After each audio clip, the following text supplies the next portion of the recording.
बोल भाई प्रेम से बोल भाई प्रेम से तो काली आसुचे हमर 2 नंबर मानवसा गुरुवार तो सेथि लागि यूट्यूबर भाई बानकर भी फरमाइश अछि जे लक्ष्मीपुराण टे गाबो बोली कर कहिछन तो लक्ष्मीपुराण टे गामा बोल भाई प्रेम से जेते बेले माता लक्ष्मी श्रेया चंडालनी रो भक्ति तार पूजा अर्चना के सहिनी पारी कर जेते बेले तांकर घर के जाई करी श्रेया चंडालनी के बर दे कर जेते बेले आसीछन सेते बेले जेते बेले बलराम महाप्रभु जेते बेले सुरपेली से कथा तो जगन्नाथ महाप्रभु को निर्देश दिले जे घरु तड़ी देवा लागि तो जेते बेले जगन्नाथ महाप्रभु लक्ष्मी को घरु तड़ी देउछन सेते बेले मां लक्ष्मी कहउछन बोल भेटिम से चंडाला साही की जाई थिली बोली एमिति की दोष हेला मणि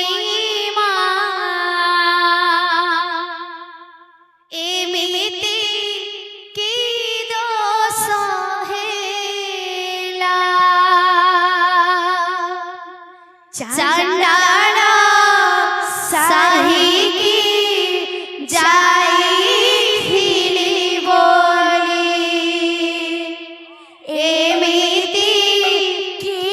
दोष हेला मणिमा एमिति की दोष हेला चंडाला शाही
राधा रानी की जय। बोल भाई प्रेम से राधेश्या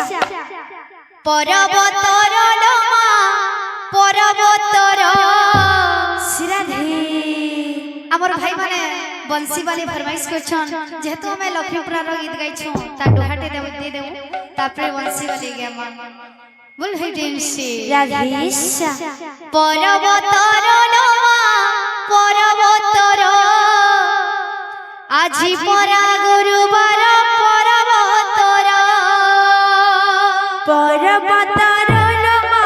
पर्वतर আজি পরা গুরুবার पर्वतर কোথায় আছে